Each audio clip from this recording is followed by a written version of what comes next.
Good morning, everyone. Welcome. Thank you for joining us today. I'm Jaquetta Bernard, and I work for the Institute for Healthy Living and Chronic Disease Prevention at UBC Okanagan.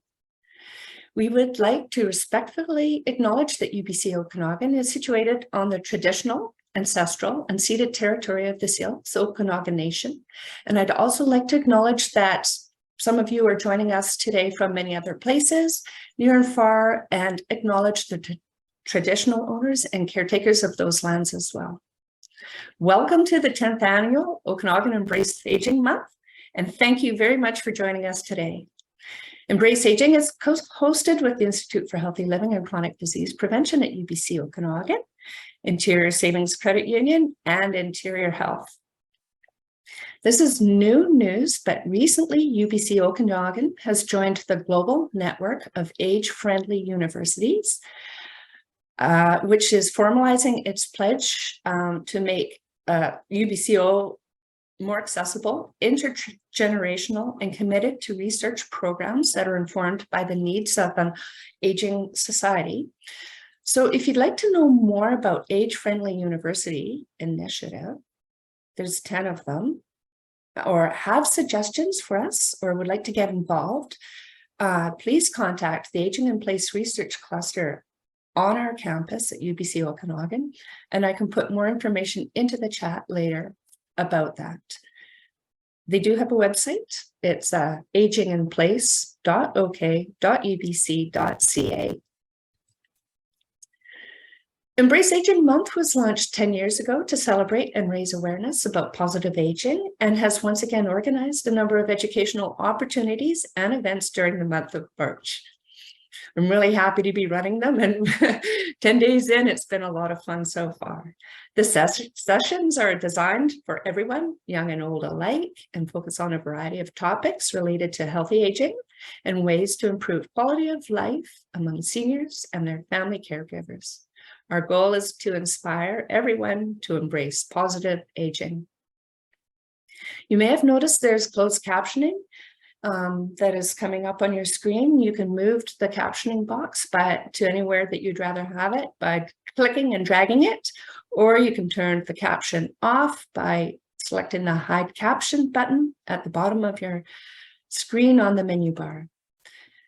Please type all questions and comments for Ranjit into the chat box during the presentation, and we will answer questions, comments, and everything at the end of the presentation.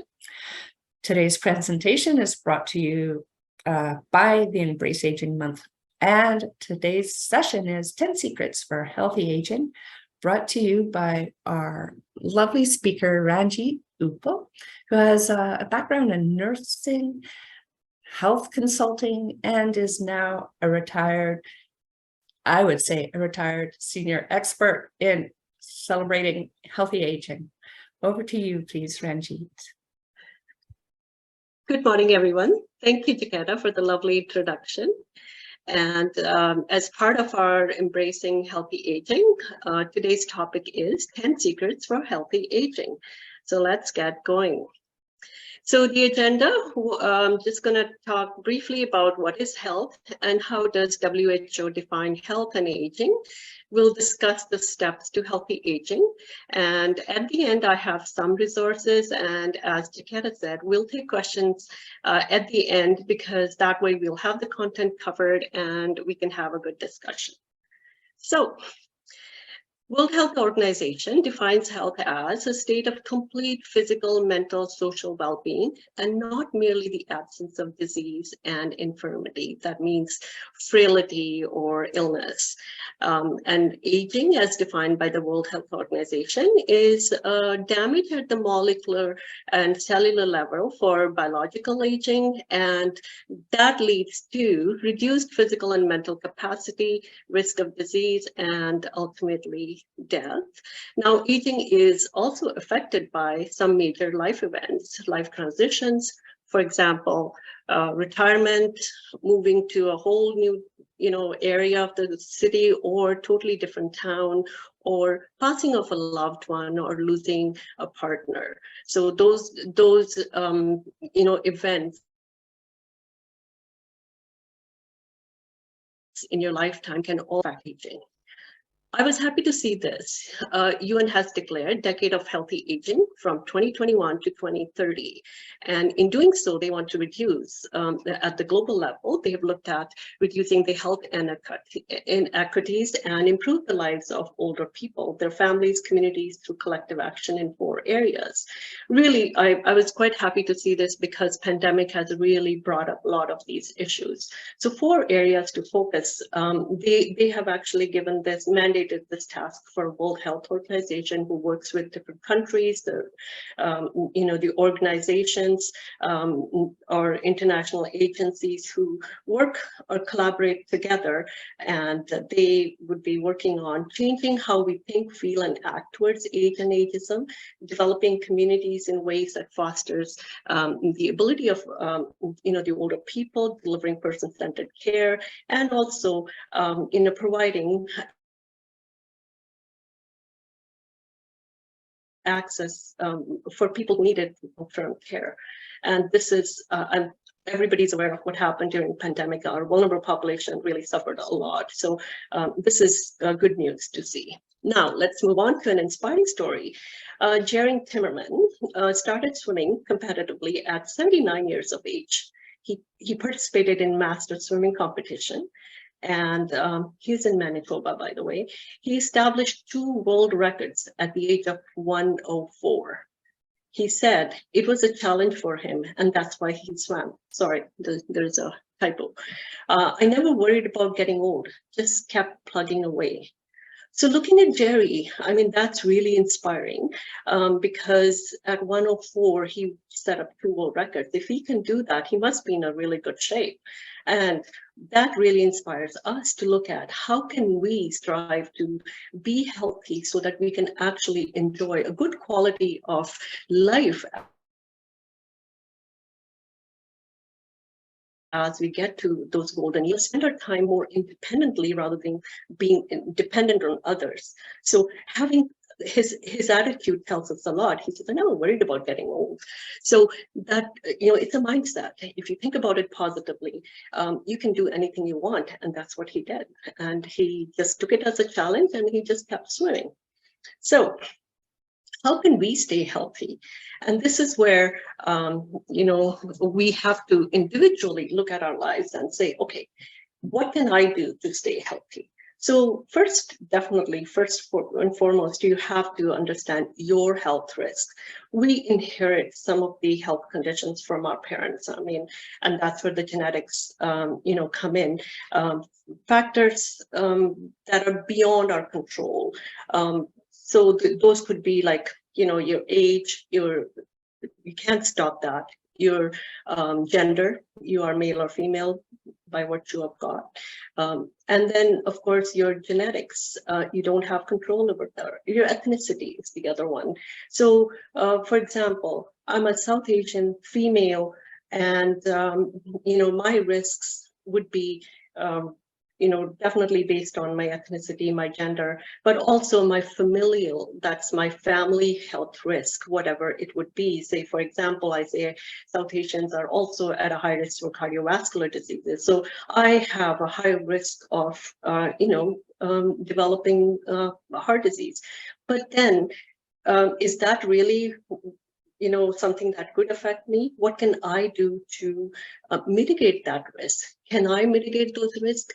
The literature actually alludes to that 50 to 90% of life expectancy is determined by health habits. So knowing my risk of health cardiovascular diseases, what can I do to mitigate that? So that's where some factors that are within your control come in. So some factors that you can control as an individual, or being a healthy lifestyle, eating proper diet, doing your exercise, and being mindful of what all you do in your daily life that can contribute to a healthy age or your individual health. So decisions that you make every day can have a huge impact on lifespan, and that's what we have to recognize for ourselves that can help us to lead a healthy life. So 10 secrets for healthy aging. To be healthy, yes. I have this written in red as I'm going to address each letter in the healthiest word as we go down through the slides. And you'll notice some headers will have the highlighted letter in red, trying to address the healthiest. So having friends and confidants. Now, loneliness is a huge, huge problem in our society.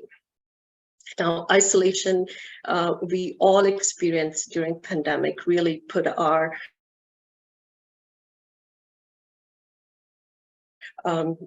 patients, we all were just tired of being isolated from friends and families. Not only adults, but even children. In some of the news, they were like, we want to go back to school to see our friends. So human is a social being. And right from the birth, we are actually, say, we are born into a tribe. I call it as family. We go to school in a built-in tribe, which is the school family. And then we work. We have our work tribe, all your colleagues. And then when you get to a certain age and you retire, and then you think, okay, now where is my tribe? I've lost my tribe. If you have good connections with friends and families, great, you're actually very good in your social fitness side. But connecting with family and friends regularly becomes really, really important. And as we age, this part becomes really important in your life for your emotional well-being, because once you're retiring, you have to make an effort to get out of the house, to meet other people, to meet people who are probably your age or have similar interests in doing activities that you like. So having friendships outside of work environment is really important, and I really stress on this because we are in those tribes, say at work environment, by the virtue of our jobs, but once we were isolated in our homes, we didn't have people that we could connect. I mean, some people do have people, friends outside their workplace, but those who didn't were really isolated because, work gave them that aspect of socialization. But once they were stuck at home, they didn't have anybody. So develop some friendships outside of the work environment that really helps you to, in your day-to-day meet your social needs, right? And then maintain those and nurture, just like a plant. We all know that friendships need work, and friendships also need to be nurtured. And having those friends is just like a sauce in pasta makes your life zesty, and having friends actually gives you that energy to thrive. And they're like buffer. They make your life easier to live. And you do activities with them, you share your feelings with them, so you have this support system that can help you when you're stressed, and having a confidant that you can actually just pick up your phone and call, say, hey, I really need you in the time of crisis. So those people are really that social circle, or I say the social your network is really, really important, becomes really important as we age. So if you're young in your 40s or 50s, you still have your work environment, professional colleagues, but look for something beyond that, because when you retire, you need that support system too. And how do you build up that support system? Have positive people around you. Having friends to say is great, but you don't want people who will pull you down. You need people who lift you up, who give you that spirit to enjoy life, who you talk to them and you feel, wow, that was a great conversation I had with my friend, and that makes you feel so good. Now, if you don't have friends or somebody, volunteer to meet people. A lot of volunteer opportunities are in your community. Join a club. So when you volunteer, you not only meet people, but you have a little routine where your time goes really. The time is well spent helping other people, but in doing so, you're also meeting other people. Engage with people in person, not digitally only. And this is something I really want to emphasize on. With our digital age right now, we are very well connected. The phones, the technology actually provides us with a lot of good opportunities to connect, but there's something missing, that appropriate human touch, which is really important for releasing some of your endorphins, some of those dopamines or serotonins that actually help you in your emotional health.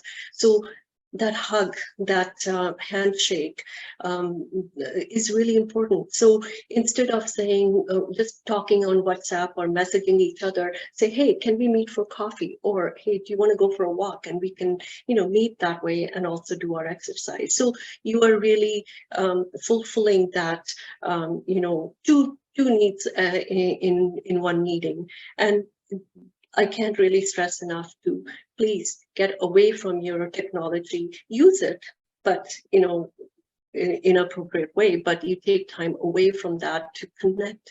I say disconnect to connect with people.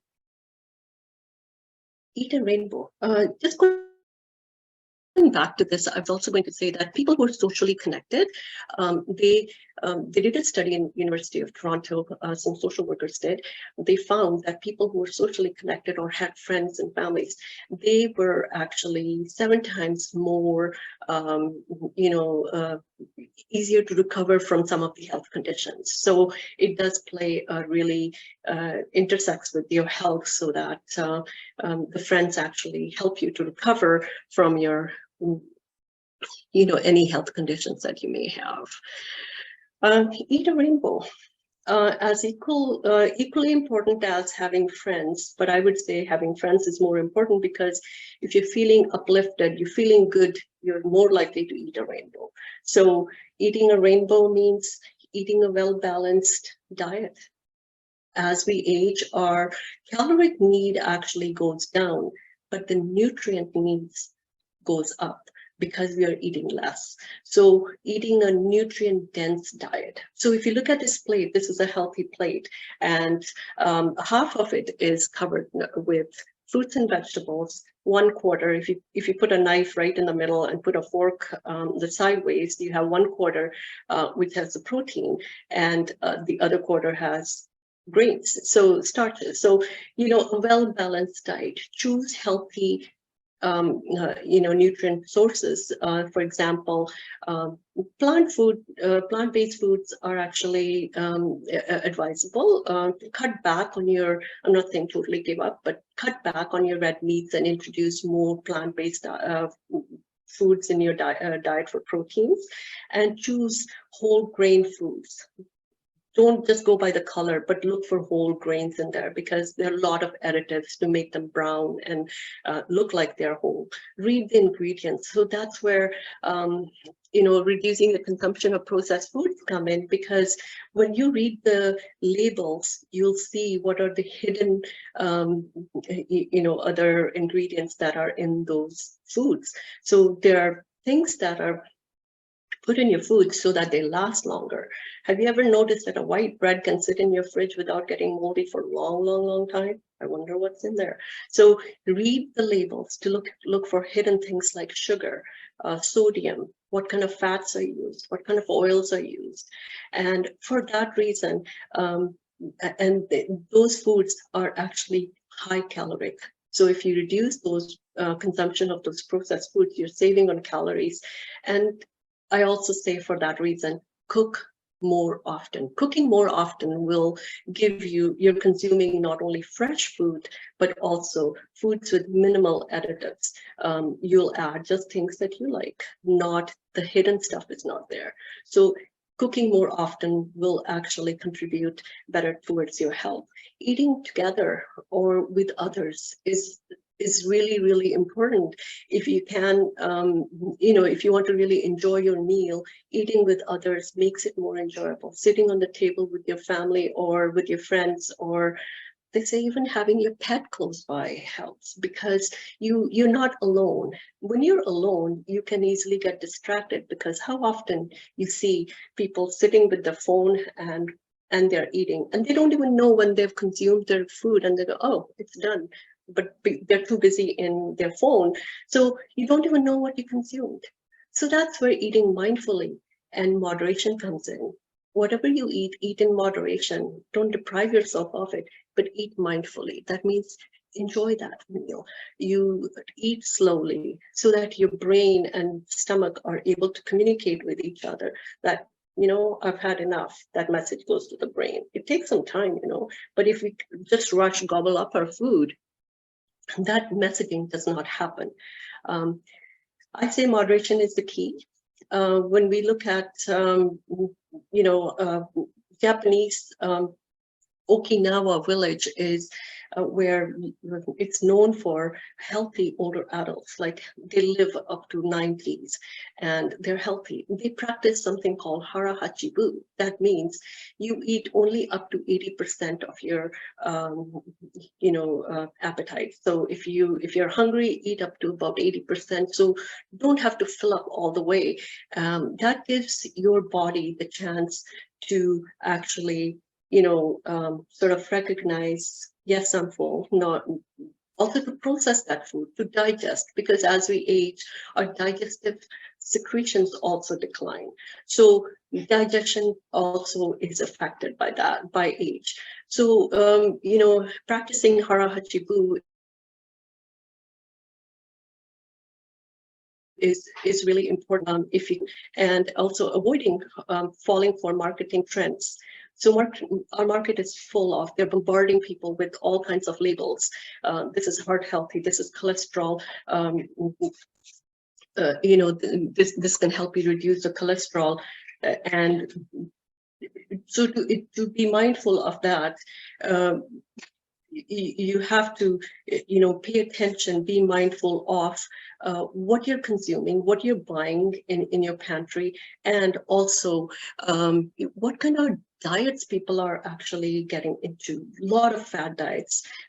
So what does that do to your body? So, being mindful of all those trends, being mindful of what you're consuming, all that becomes really important. And eating mindfully, eating early and less often. If you eat early, say by 6 o'clock, you have about 4 hours to digest that food. You're being kind to your body, giving that body a chance to digest that food and sleep proper, right? Eating less often, as I said, our body does not need as many calories as we did when we were young, but going easy on those meals, but eating the nutrient-dense meals would be important. Active body is equal to healthy body, healthy mind. What does exercise do for us? When we look at that, exercise helps us. Well, it takes us out of our homes.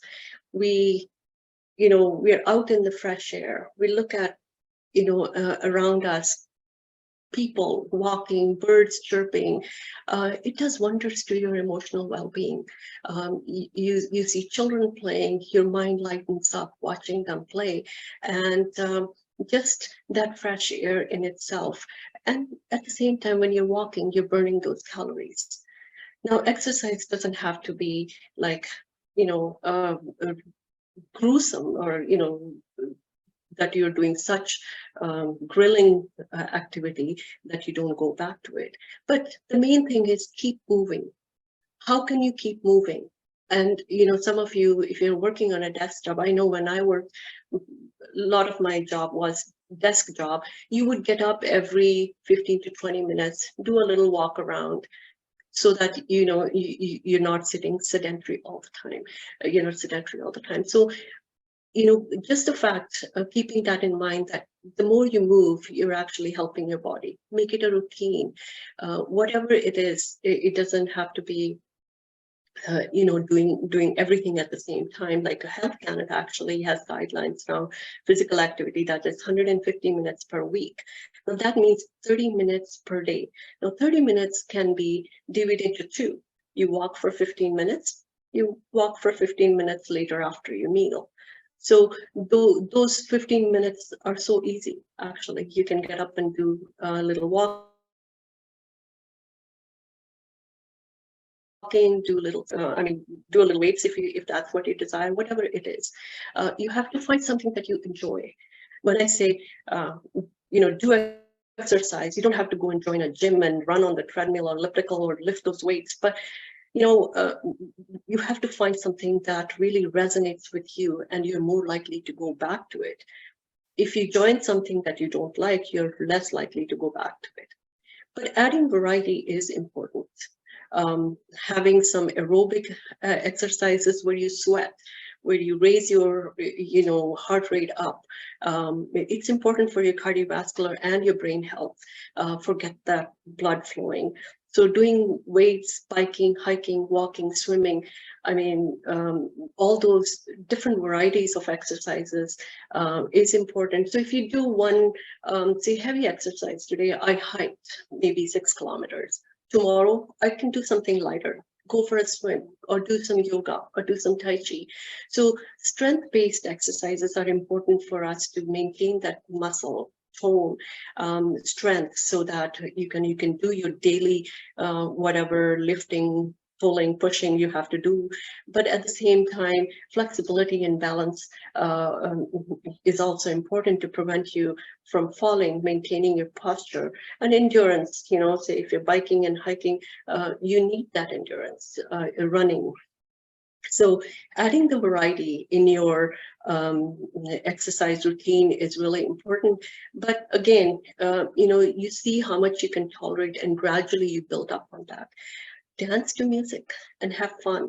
This is a very simple thing and very enjoyable. I find it enjoyable. I even do a little dance with my little grandson. And, in about 10 minutes, you feel your body warming up. Just, gradually just move your shoulders, move your body. It gets your joints warming up by moving. Blood flows, going through your joints, and that in itself warms it up. And people with arthritis, you don't have to do very strenuous exercises. Just move around a little bit with music and enjoy. And as you see in the picture, if you start early with your family, it becomes a routine. And walking is the cheapest and the most beneficial exercise that you can do. Moving on, learn something new. So our brain needs sharpening. Now, I don't know the ages of my, audience, but if you're young, your 40s and your 50s, you're still working, you're, involved in different things, you're constantly learning on your job, and you're doing different projects. So your memory is being sharpened up. There's so much being thrown at you at that age. But as you get older, you say, for example, or all of a sudden you retire, and then all of a sudden you don't have those things in your life anymore. But your schedule changes, you have some free time in your calendar. Now it's time to take out that to-do folder that you always had. When I retire, I'll do this. I want to do this. I want to take up on this hobby, and then revive that hobby. That is something that you probably enjoyed doing it. Painting, gardening, whatever it may be for different people. So when you revive that hobby, you're actually filling in that calendar with something that is enjoyable and keeping your memory sharp, right? Download a language learning app. So I always want to learn French and Spanish. So there are some apps I found here. So I'm trying to learn that. Playing some mind-stimulating games. Some of the games, like, say, for example, word puzzles, or Sudoku, or those kind of puzzles, they give you working memory. But they say if you attend a class, literature actually alludes to this, that if you attend a class on, say, not only this totally different skill, but if you attend a class in person or with other people online, it gives you different kind of stimulation to your brain. It gives you that problem solving, and also your reactionary time, to sharpen that. So attending with people also gives you the social aspect of, your emotional well-being. Volunteer. They say people who volunteer are less, depressed and less anxious, because they're learning, they're working with other people, so they're keeping their mind busy, and they're sharpening their brain at the same time. Do no harm. I know you may laugh at this, but that becomes important as you age. As a dementia as you want to be, you want to take some self-assessment to see what are you comfortable doing, how much calculated risk are you comfortable taking in doing some activities, because all of a sudden, like Miss Kitty, who's going to do science, we don't know what kind of chemicals she's going to mix and blow up the place. But for physically, as we get older, our healing takes longer. So in order for us to be adventurous is great, but in order for us to be involved in activities, be mindful of the safety aspect, because that will be important to keep you safe. Taking care in the sun. We all love sun. Today it would be nice to have some sun, but it's really cloudy. So when we do get sun, we all get out. But things to keep in mind for your health is that as we age, our skin gets thinner, drier, and less elastic. So paying attention to any skin tags, sunspots, or anything unwelcoming that you see all of a sudden, pay attention to it. Seek medical advice if you see that it's not going away. Using moisturizers, sunscreen, sun protective clothing, and hydrating well. I know those are really common sense things, but sometimes we forget. But be more particular as we age to protect your skin. And your eyes, prolonged exposure can actually damage your eyes. So reflection from snow, which is so bright at times, and same way if you're involved in water sports in summertime, that reflection of the sun on the water can really damage your eyes. So increase risk of cataract and macular degeneration. Your retinal spot where the image actually is formed, that can be damaged. So wearing sunglasses that block the ultraviolet rays, your shades, your hats, all those things, really, really important. Health monitoring. Can't stress about this enough, especially in these days, because we have shortage of family doctors and doctors, period. So it becomes your responsibility to look after your health, to be proactive. Become your own health advocate. So you need to know what's going on with your body and bring it to your doctor in a timely manner. Keep a record of your medical history and reports. So when you go to your doctor, have a list of things that you want to ask, but also follow up on some things from before. So for example, if you had some tests done and you haven't heard about it, they don't call you if it's normal. So check with your doctor and say, so what happened with my test?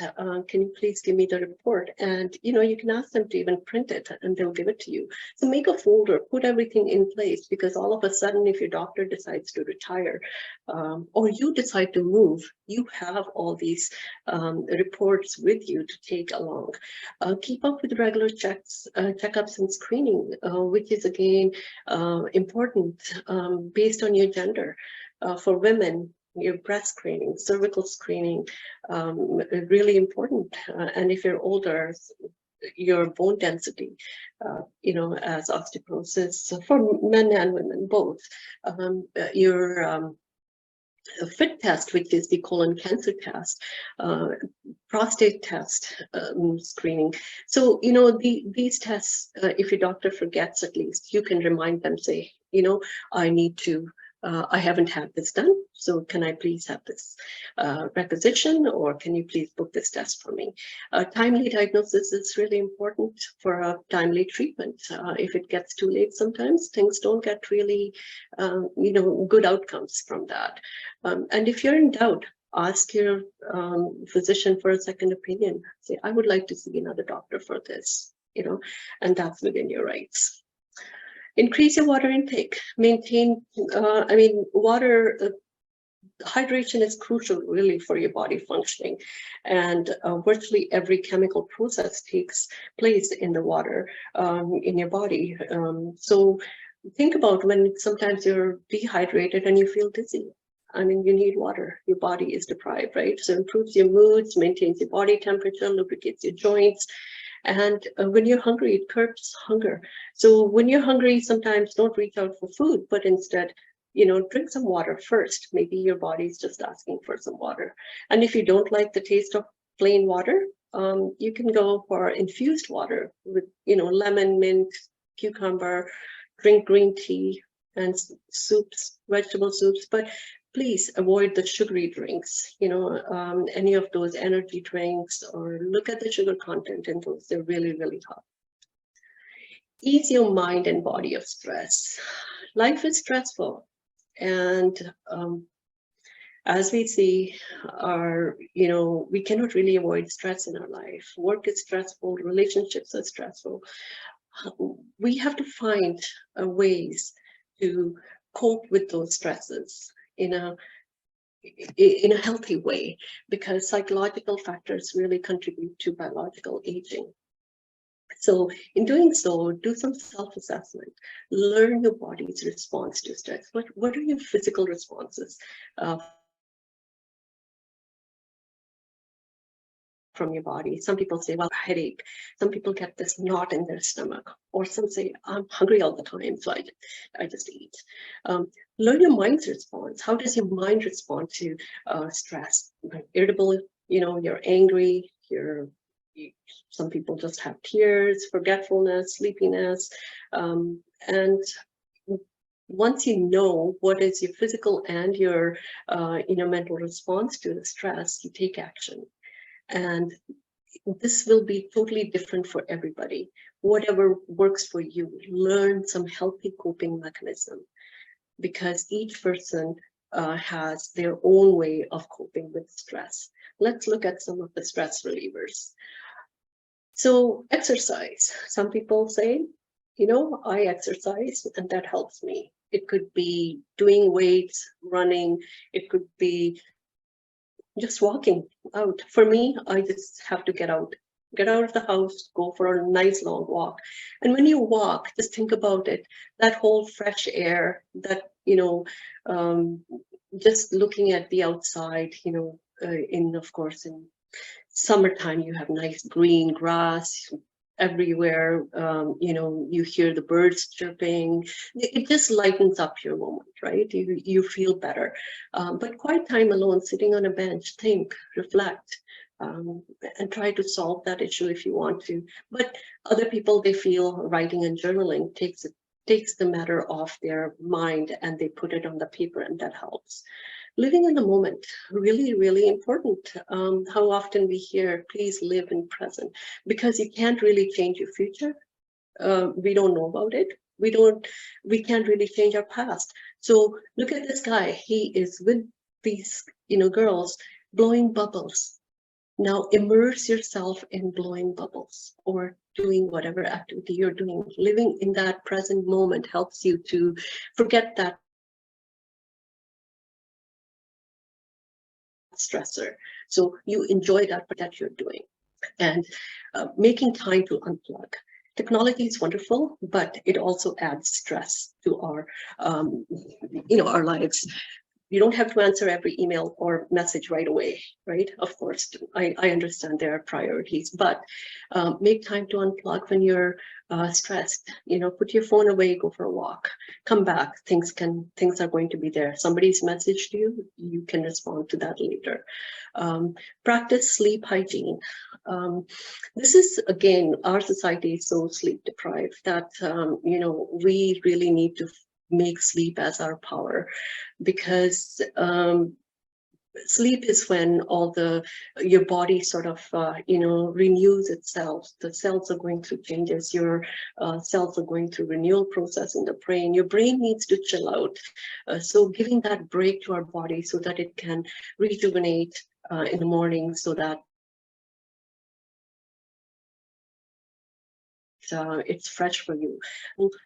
Temperature in your room, making your room dark, putting away all your technology, no chargers, no phones, nothing, no computer, no TV in your room, all those things, and following some of the rituals, whatever it is, to calm yourself down before sleep. Have a nice bath or a shower that calms you down. So paying attention to your sleep is important. Practice the art of forgiveness, gratitude. It really gives you that good feeling inside. And also, it is for your health. You forgive somebody, let it go, let the old grudges go. Spirituality and meditation help to calm people down. Becoming a regular volunteer in your community. Again, as I said, People who volunteer, they are less anxious and they're less depressed. Decluttering your life, your environment, sometimes maybe even people that stress you out. Talk to your support person or psychologist or counselor if nothing else works. So they have extra tools like cognitive behavior therapy or guided imagery and many more. Talking to a professional helps you to deal with some of the stressors in your life with the extra tools that they provide. Humor. I can't say enough about humor. Humor is anti-aging, is a buffer in your stressors, increases your natural painkillers, endorphins, your dopamines, your serotonins, controls high blood pressure, dumps the depression. So try to include humor in your life. And how do you do that? You have to try and find fun and funny in things. Talking to a child or a baby, I find that so humorous at times, the things that they come up with. Looking for comedies, any films or baby videos, they make you chuckle. Laughter yoga is another one, which originated in India and it is all over the world. I went in one of the sessions, very cynical minded, with my belly aching, because what I found was it gave you permission to laugh. Our society is so structured that we've really forgotten to laugh, that wholehearted laughter, right? So in that room we were all laughing and it gave us that permission to actually laugh, and that lightens up, it releases those endorphins, people feel relaxed. So there are, if you go to laughteryoga.org, you can find laughter yoga in your community as well. Stop smoking and reduce intake of alcohol. I mean, everybody knows the negative effects of smoke on our bodies. We have to find healthy ways to manage and challenging life situations, because if you're sitting alone, people smoke and they say, well, I'm stressed, I need a smoke. Well, what else could you be doing instead? Because smoking really increases your risk of cardiovascular diseases, raising your blood pressure, stroke, cancer, which is the chronic obstructive pulmonary diseases, emphysema. So there's so many other things, lots of smell, lots of taste. And again, with alcohol, the same thing, no alcohol and drugs is the best policy. Any amount of alcohol in the body, it does damage to your body. When you look at it, how is alcohol processed? It has effects in your brain. It goes through your esophagus, goes into your stomach, pancreas, livers, all those parts of our body, they are actually affected. So Canadian Cancer Society has identified about 9 different cancers that happens that can affect an individual with the consumption of alcohol. And there are new guidelines that have they were proposed by CASA, which is the Canadian Center of Substance Abuse and Addictions. They were proposed and accepted. So new Health Canada guidelines, they're actually saying that 2 drinks per week is actually low risk. 3 to 6 drinks per week can be moderate risk, and anything over that is overdosing, which can affect your body in a big way. So we also noted that during pandemic, there was 18% increase in alcohol-related deaths, and they have stats for different age groups. But bottom line is that there are many health implications and social implications. So if you can stay away from these, that is the best. Enjoying a drink every now and then, they say, is good. But the guidelines have come from Health Canada, which say 2 drinks per week are, really what is considered as low risk. So knowing all this, how can you make yourself healthiest? We have to take time for self-care. You have to give yourself me time. And it's again saying, like, if you don't give oxygen to yourself, you're really no good to the others. So finding that me time in your busy life in your busy schedule is really important. Find what makes you feel centered, what resonates with you, what makes you feel calm, and you think that, yes, this is doable for me. How can you, then think about it, how can you incorporate that into your daily life? Okay, so for example, I say I want to be swimming once a week, but that class is right, an hour before my work. Can I talk to my boss and say, hey, on this particular day each week, can I start early and finish early so I can go and attend that class? So most of the most of our organization, they want you to be healthy, and they will agree to that kind of request as long as it's not affecting any of your work performances. So, building those boundaries, establishing goals and creating those boundaries, they are important, because when you establish that goal, then comes, of course, how do you protect that time? If something else comes up, do you just give up your swimming? No, you say, you know what, this time is blocked, I'm busy, I can do it after. So create that boundary, work with your family, say, I have to go for this, swim session because this is important to me. And then revisit your goals to reflect and make changes, because having the goals is great, but you have to find out, if they're working for you or not, and then make changes accordingly. So that spells healthiest. Have friends and confidence, eat a rainbow, active body is equal to healthy body and healthy mind, learn something new, taking care in sun, health monitoring, increase your water intake, ease your mind and body of stress, stop smoking and reduce intake of alcohol, take time for self and reflection. So that's healthiest. And I conclude this with a little poem here. The best 6 doctors anywhere, and no one can deny it, are sunshine, water, rest, air, exercise, and diet. These 6 will gladly you attend if only you're willing. Your mind they'll ease, your will they'll mend, and charge you not a shilling. So free. So if you want to live like, Jerry Timmerman, you have to look at what changes, you can make in your life. Have the positive attitude. Every step you take every day will contribute towards your health. So the choices you make will help you building those healthy habits so that you can actually live a beautiful, healthy life independently, with a good quality of life, is what I really mean. So you're not dependent on it, and it's never too late. You can start today. So make it a point that you will make some changes in your life. I do have some resources that I put in here, and they are provincial resources, Health Canada, of course, and HealthLink BC has wonderful resources.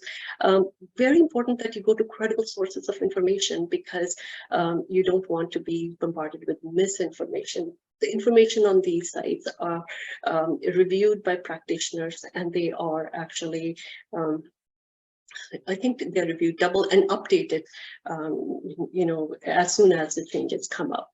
Local libraries are a source, really wealth of information. I went to the Central Okanagan Library here, wonderful information. People are really helpful to, get you the books that you want. So seek out your local libraries, build that connection, and request the material that you want. Wonderful sources for good, credible information. And with that, thank you so much. I will take questions. Thank you so much, Ranjit. That was so informative and interesting and inspiring. It seems like so many of the things that you chatted about might seem like common sense, but we kind of forget to take notes and do the right thing for ourselves. That's right. Yeah. It's re-emphasizing some of the things, right, that we in our daily practice, we forget and we put it in the back burner. That's right. Right? Yes. I'm just looking to see. Okay, so we do have one question here. Is there anywhere to access the slides or the recording? Okay, so yes, I am making this recording, and I do post it to the Institute for Healthy Living Chronic Disease Prevention YouTube site, and all my registered guests will receive a link to this recording. You can also find recordings if you check the Okanagan Embrace Aging website under history. My recording, that's how you can get a quick link right now. It might take a little bit of time for me to get the link recording to you, but this recording will be up later today. Your presentation slides, can I have a copy of them, please, Ranjit? Yes, I will send them to you. Okay, very good. So, yes. One of the comments that you made reminded me of a past event that we did regarding arthritis, and you said it. And this is how I learned keeping the joints well lubricated. Arthritis said to us, motion is the potion, or the lotion. Yeah. So movement. Keep moving so that those joints get the blood flow, and that warms them up. And that's how we feel, like in the morning, if you notice, you're really stiff, your fingers are stiff, I feel that your joints are stiff, but as you get moving, they warm up and you're not as stiff anymore. And what has happened is that activity of just getting up, going to do your daily routine, have coffee, the blood flow has started, and that activity actually takes some of the stiffness away. And think about, if you're walking, you're actually getting that blood flow going, and your joints receive that warmth from that blood flow, and that helps your arthritis. And if you sit down, then use it or lose it, is my say. And the more you sit, the more you lose, because your muscle tone is gone. And as we age, that muscle tone is so important. When we walk, we build up actually those muscles, because you're doing strength exercises. Your body, the muscles are carrying your body weight. So really, really important. Moving as much as you can. You can stand, you can walk around, whatever activity you can, do standing up. Park far away in the parking lot. Walk to the store, right? That's right. Little changes you can make. Just little things, little changes to incorporate those in your daily life. That's right. You did also mention laughter yoga, and last year we hosted a laughter yoga webinar. So there is laughter yoga available in the Okanagan, and it was really a lot of fun. And I think I recorded that too, so that's on our YouTube site. If you have a chance to check it. There you go. It's actually an amazing way of countries like India. I think. From what I haven't really, attended one of those in India, but I've seen people just go out in the parks and they collect and they do it. And I know in Calgary, we had groups where people would get together in a church or in a park somewhere, one designated spot, and then everybody will just have that laughter, just lightens you up. It just releases those, the endorphins. And your body does feel relaxed. Yeah, it truly does. That's right. We have a comment here. Going back to Eat a Rainbow, there's a lot of research going into restrictive diets such as paleo, vegetarian, being a carnivore, etc. If used responsibly and purposefully, can any of these have health benefits for older adults, or would you suggest always avoiding these? That's a very interesting question. And lately we've had a lot of these coming up. And I personally, and this is my personal opinion, is that I don't really believe, or I don't practice those diets. And the reason being, they come and go. The literature actually suggests that Mediterranean diet is seen as one of the healthy diets. DASH is another one.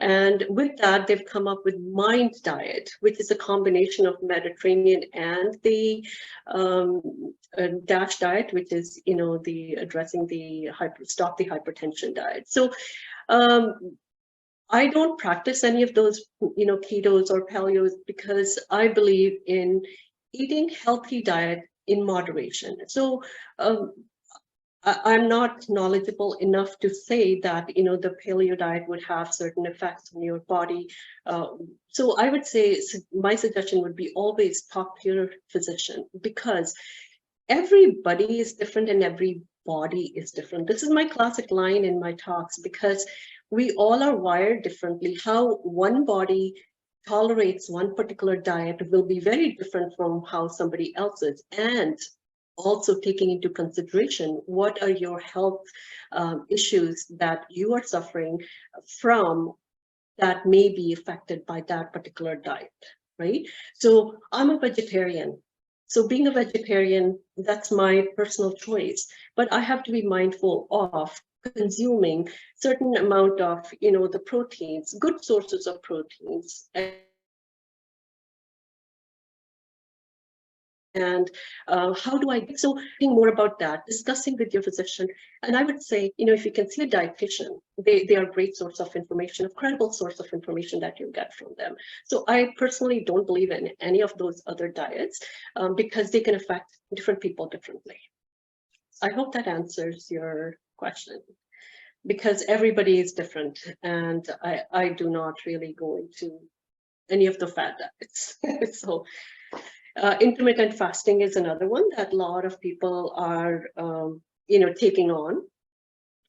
Having seen fasting in my own culture, people do fast, and they say, fasting is good for your body, because you're giving your body a break from food, because it's lightening up, it's kind of cleaning up.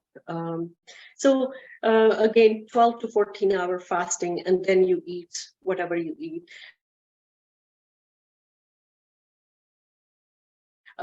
They say there's some merit is as per literature. I have not, I maybe practiced 12 hours, because that's how I am. I eat at 6 and then maybe have my breakfast at 7:30 or 8 o'clock. But it is overeating again.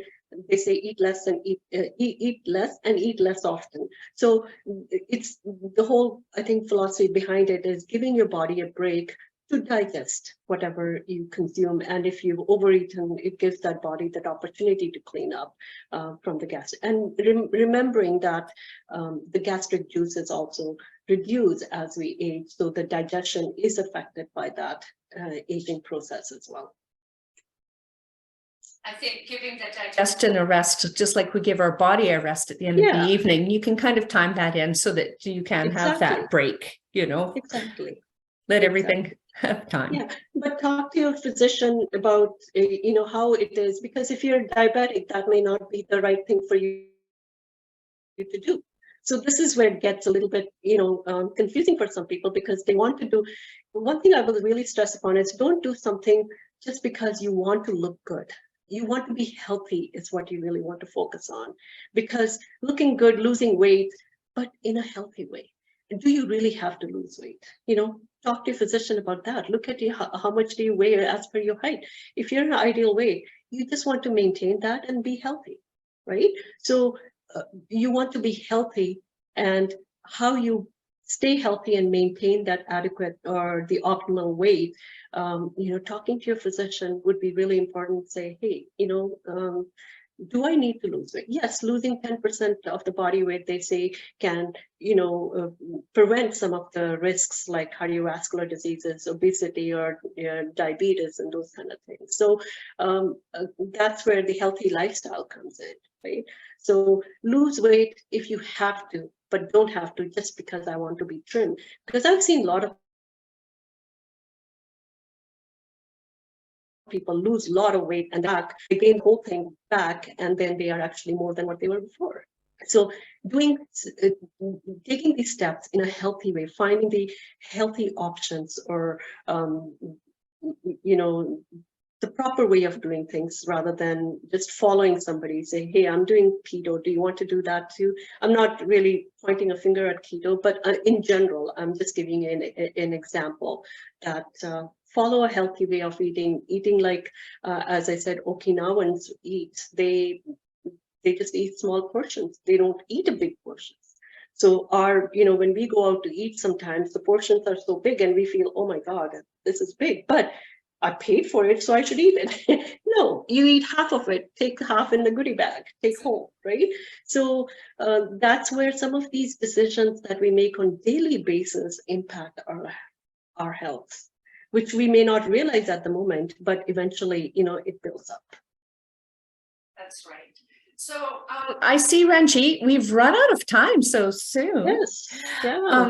But I'd like to thank you very much. We do not have time, I'm sorry, again, for the last comment. I do have to end now. But maybe you can ask Ranjit questions through a further email. But I would just like to say that overall, I'd say your feeling is that we need to be an advocate for our own health and well-being. That's right. Yeah. So, yeah. Just seize the reins and that's right. I really want to thank everyone who attended, and thank you for your time. And I personally really enjoy this the health talk as well. So thank you for attending the session, and thank you, Jaquetta, for You're very welcome. Thank you to all my webinar guests for joining us today, and I hope you're able to join some more Okanagan Embrace Aging events during the month. I am still adding some, and actually there's another one that would be interesting that follows Ranjit's. It's not posted yet, but stay tuned for more events during the month of March. Thank you for joining us. Goodbye. Okay, bye-bye.